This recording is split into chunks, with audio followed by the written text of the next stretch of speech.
Hey all, what's up? It's me, Anthony, and at first I wasn't going to post this video because I didn't actually do what I set out to do, and that was to make a Cannonball Run, the non-stop road trip from New York City to LA in my new electric vehicle. And me, I was just being too optimistic and taking the figures presented to me on paper as real life, I guess. So after a while, I figured it wasn't worth doing because it was a solo run, and while I felt I could have stayed awake for 48 hours at the pace I was going, I realized that I would have to stay awake a lot longer than that, and I just didn't think I could do it. So I feel like I've disappointed that Japanese fisherman that said to never give up, but I gave up. I don't even make it halfway, but I decided to post it because maybe someone can learn from my budget electric vehicle road trip mistakes. So hope you enjoy.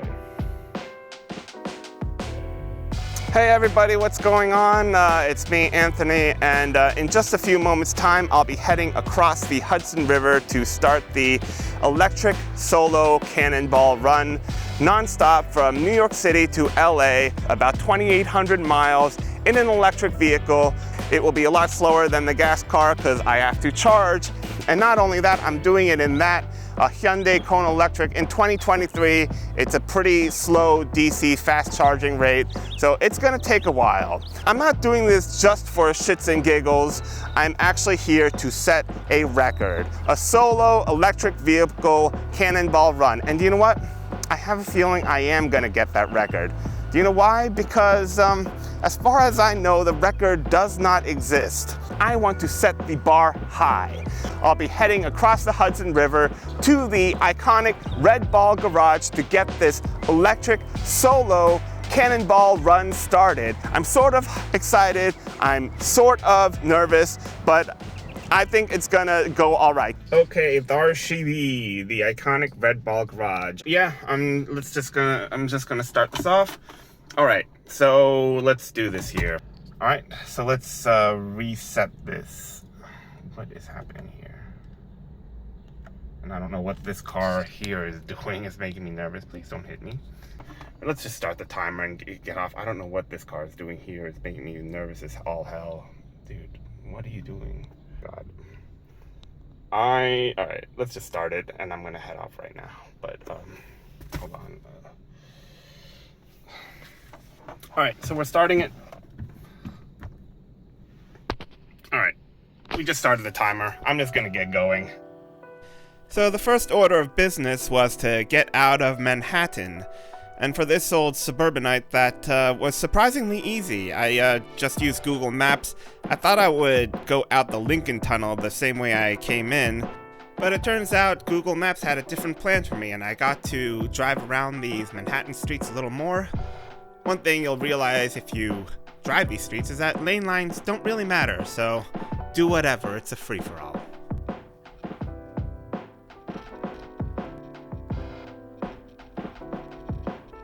But I trusted the Google and eventually found myself leaving through the Holland Tunnel.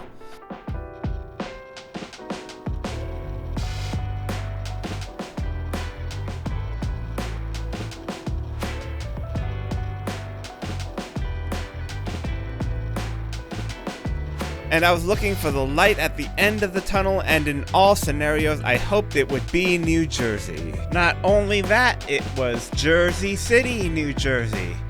That's two Joyceys. Hey! From here, all Cannonball runners have to make one crucial decision. Whether they're taking the northern route through Chicago and Denver, or the southern route through St. Louis and populated cities like Albuquerque. These routes don't reunite again until just before Los Angeles. For me, I decided to go the southern route. Either way you go, you'll have to deal with the foothills of Pennsylvania, and as you drive through Pennsylvania, you'll learn what a wide state it is. It's so wide, even Sir Mix-a-Lot would have issues with how wide it is. Here I must admit I did not get off to the best start. I only started with 85% charge, and that was because the hotel I stayed at, while it stated it had level 2 charging on premises, it in fact did not. I had to use my contingency stop in Allentown, Pennsylvania. Alright, hey, what's up? It's my charging stop number 1. Unfortunately, I couldn't make it all the way to Carlisle, Pennsylvania like I wanted. And even though the car said that it had enough range, as I was traveling at pretty high speeds, the range lowered faster than the miles left to my destination on my GPS.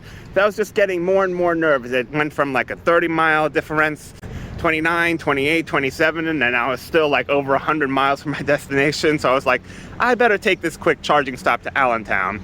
I'm kind of glad I did, because I really needed coffee. So anyway, let's look at the official timer. It's 1 hour and 54 minutes. I only have about 96 miles to my next destination. Whew, I'm not liking the look of the clouds. One thing that's not talked about too much in terms of efficiency is how much rain takes an effect. For the Hyundai Kona, rain kills the efficiency, really. I don't know if it's the windshield wipers or just having to push through the extra humidity in the air, but I'm really hoping it doesn't rain, because that would be a real shame. So after about 20 to 30 minutes, I left, and surely enough, it started to rain. However, I was able to keep high speeds, and I was feeling pretty good. Since I had less than 100 miles left to my destination, I just gunned it whenever I could. Put on some podcasts, temperature was in the low 60s, so I was feeling pretty good overall. A few things really irked me. I started to encounter a lot of construction zones. Furthermore, it started to rain some more, and I actually started to feel cold. I was running 0 climate control since the very beginning. However, I eventually made it to Carlisle, Pennsylvania, where I had to get wet to charge the car. So I was freezing cold at this point. But the charging station was at Sheetz, which was great because they make hot food to order, and they have really good coffee. And I must say, I'm really impressed with the hot food. It did take a little while to come out, but it was really good. So I'm at stop 2. What's the time on the timer? We have 3 hours and 53 minutes. How many miles in are we? We're about 188 miles in, so not the best rate. We're at charging stop 2. I'm gonna just charge until my charging rate falls below 60, and then I'll get going to the next one in Bedford, Pennsylvania. So after a relatively quick stop in Carlisle, Pennsylvania, I start my journey 84 miles down the road to Bedford, Pennsylvania. I'm on the Pennsylvania Turnpike, and this is a really pretty section. There are a few tunnels that go right through the mountain, which is really cool. And through a lot of this section, it's just beautiful countryside views. During this stretch, I was able to go at high speed since it was less than 100 miles. I had a decent amount of charge. However, my next leg will be a lot less fun because I have to really go the distance. Hey, what's up? So charging stop number 3, that's this one over here at Bedford, Pennsylvania. So that's about 272 miles, roughly 10%, and we're at 5 hours. Not looking great in terms of time. Just as a reminder, the record is 42 hours and change done by Tesla Model S, but like this charge is about 1/3 as fast at peak, and that last stretch was okay. The rain cleared up, thankfully, but you know there were just a lot of trucks. I wasn't able to go past 9 dimes for a good portion. The next stretch will be hypermiling. I pretty much have to hypermile because you switch at Pittsburgh and there just isn't a convenient DC fast charger there. There's one charge point kind of on the way, and that's my emergency stop here. And I desperately don't want to do it. In Belle Vernon, Pennsylvania, that's the closest Electrify America, but it's not, it's way off the way. And I'm doing my best to avoid it. So basically, I'm going to stay here, charge all the way to 90%. So one charging stop ago in Carlisle, Pennsylvania, I was too cold because it was raining. I had gotten a little wet, and now it's the exact opposite. Now I'm sweltering hot, and I have my hypermiling thing to go. So I started off in high spirits, even though I was starting to have doubts about my plan. For most electric vehicles, including mine, it charges at a slower rate above 75% to 80% state of charge. So for me to get all the way up to 90% to do this 190-mile leg, I was at the charger a while. I believe almost an hour. Things were going smoothly, but I was getting a bit nervous, a bit of that range anxiety, as I saw that the estimated miles was falling faster than the actual miles I had left to go. I always wanted to leave a little cushion between the estimated miles and actual miles, so that means I had to drive a little more efficiently.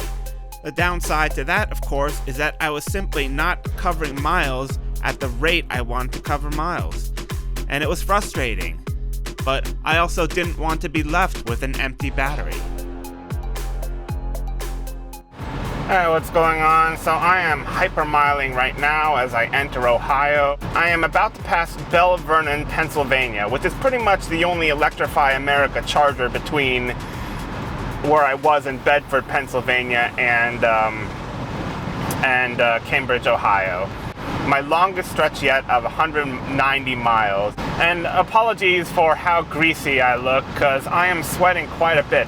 I have not used climate control at all since beginning this trip. In the morning it wasn't an issue because it was in the 60s, but now it's getting to be, now it's in the mid 70s. Oh, I'm passing Belle Vernon now. I think I'm gonna just start to relax now. It looks like I'll make it all the way to Cambridge, thank goodness. About 2/3 of the way into this leg, there was just a ton of construction and traffic, and it even at some points came to a complete standstill. So we got some traffic here coming into Ohio, unfortunately. Yikes.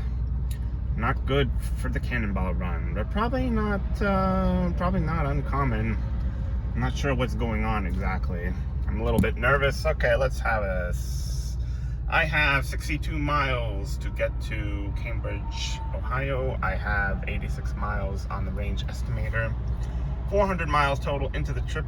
Efficiency so far 3.5 miles per kilowatt hour. That timer, by the way, is for driving time. Where's my official timer is 8 hours, 16 minutes, and 54 seconds. I haven't even reached Ohio. Why is Pennsylvania so wide? I finally get out of Pennsylvania and into West Virginia? How did that happen? I did not expect that.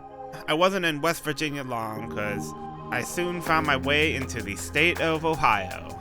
The road started to open up a little bit, and as I got closer and my estimated range seemed to be in check, I decided to open up the taps a little more. I know Ohio has a bad reputation, but I personally have never had a problem. I thought the roads were smooth and excellent, and I found driving through the state an absolute pleasure.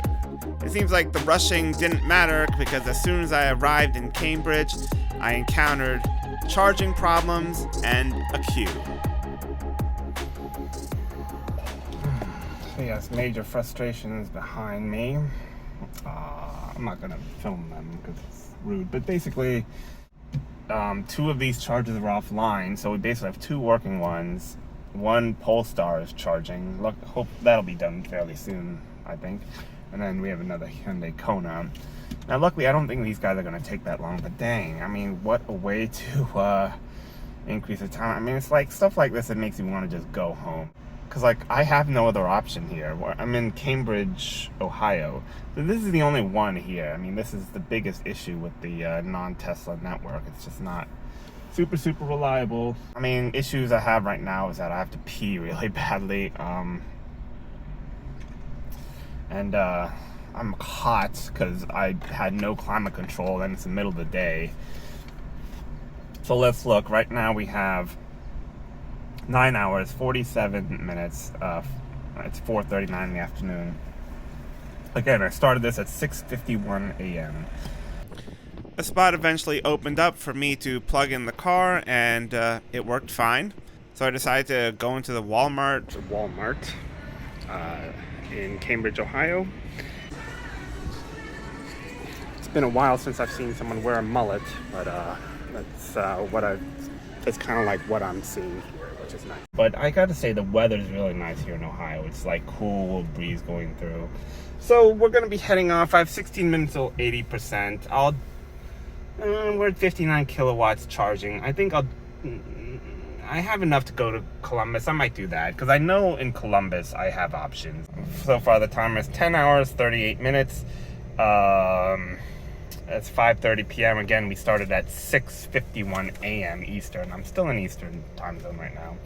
And this is 462 miles in. So out of roughly 2,900 miles, I'm Asian. I should be able to do the math. How much percent? I never did figure out the math, but none of it really mattered for this next leg. It was only 84 miles and I had plenty of charge, so I didn't even really look at the range estimator. No range anxiety. I knew I had multiple DC fast charging options in Columbus, so I got to turn on the AC and let it rip, and it felt great.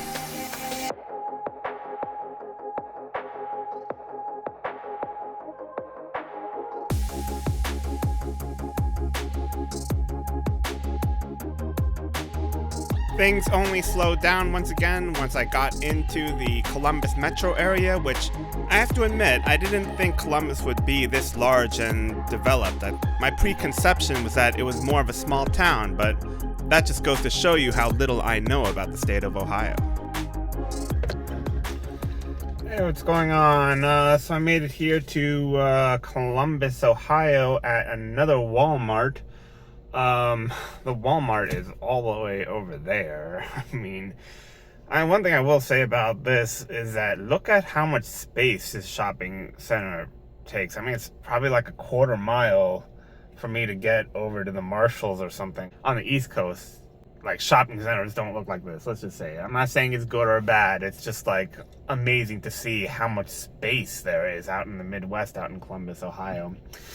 So anyway, let's give a quick progress report. I just passed the 12-hour mark, so it's at 12 hours, 10 minutes. It's 7:02 p.m., about 550 miles in. And that's disappointing. Honestly, I think, it's so easy to plan this out in the comfort of your home. And I think that, I was just a little bit too optimistic. My goal was 48 hours. My brother actually ran the calculations for this, and it said 50 hours, but I just dismissed it as too depressing.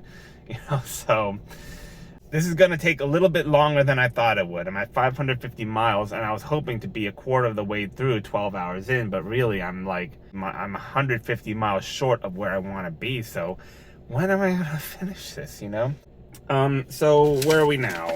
We are at Columbus, and my next stretch will be 167 miles. I want to get 90% state of charge here so that I can gun it. So I'm going to go to Walmart. I'm going to get a salad. It is kind of like dinner time. I must say, I'm really liking this weather. I mean, I lived in Chicago for 8 years, and I continue to attest that the best summers are in the Chicago area and in the Midwest. It's a gorgeous day, and yeah, I'm frustrated by these long charging stops, but this is a gorgeous day. I really admire that Walmart has gone out and put these chargers in. I'm sure it costs them a lot of money, but it's it's good that they're actually investing in this. So you know what, Sam Walton, you're all right. As I was leaving Columbus, I was feeling kind of excited as I was leaving with a 90% charge. So I needed to go about 170 miles. I had about 210 on my estimated range. However, I seem not to learn from the past too well, as I started off going pretty quickly. I knew I had to be somewhat efficient. Though it shouldn't have surprised me, I saw my estimated range fall dramatically faster than the miles I actually had left to go. Alright, night is falling. Just look at that motherfucker. I mean, seriously. We live in a beautiful place, man. For real. I'm 627 miles in. I've already stated this, but I'm quite disappointed at the progress I've made. I thought I'd be much further along. It was when night fell, though, that things really got complicated. I'm not sure whether it was the colder weather or the headlights consuming energy, but my battery usage really increased, and I really started to freak out as I saw my estimated range seem to want to dip below the miles I actually had left to go. So I had to put in some efficiency measures, and I found myself drafting behind trucks just to make sure I can make it all the way to Indianapolis. It was then that I realized the folly of my plan. I thought I was clever in doing this Cannonball Run with using less stops than the record holders. However, I realize now that I can either go fast or go the distance, but probably not both.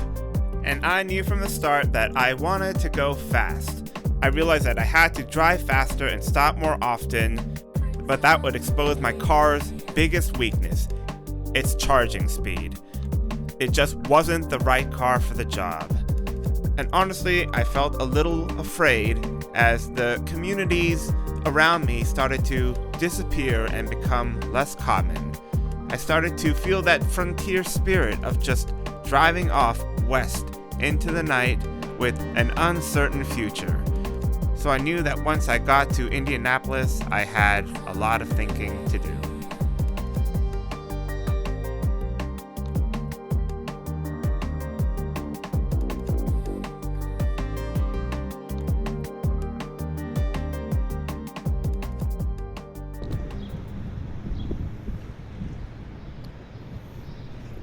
Hi, what's up, everybody? So I'm here in downtown Indianapolis, and this is the last video. So of course behind me is the Lucas Oil Stadium, and I say of course as if you should know this, even though I didn't know what that was, but that's where the Colts play. But you know, it's June, so not much happening over there. And I thought I'd go there because my man Peyton Manning, you know, I love that. I loved watching him. Of course, we failed on the Cannonball Run. In summary, what happened was, in last night after charging in Indianapolis, I was at 16 hours and at 710 miles or so, which was not even about 25% roughly of the trip. So at nighttime, the efficiency really dropped. I'm thinking it's the headlights or something, but I could really only go about 150 miles at a good speed at nighttime. And then I would need to charge for 50 minutes. So it was just like it was just, you know, let that be a lesson to all of you. Think in reality. Wishful thinking, ignoring reality, not good. And of course, doing the math, it was looking like it would take over 60 hours to actually complete the journey. So as a result, I decided to call it, throw in the towel. It just wasn't worth it. Of course, it was a solo run, so it would have been like 60 plus hours without me even sleeping. Anyways, so basically what was this was the world's longest and most frustrating White Castle run. Oh wait. EV road trips are feasible, definitely, but this Hyundai Kona Electric is not the right car for it, unfortunately. So, I don't know. I'm going to try to petition some, I'll write some emails, get some automakers to maybe lend me something, and I'm going to try to see if I can make something happen, but just not with this car. Plus, you know, since it wasn't my own car, I didn't push it as much as I really needed to. So we'll see. So that's it. Thanks for watching this epic failure, and I'll see you in the next video.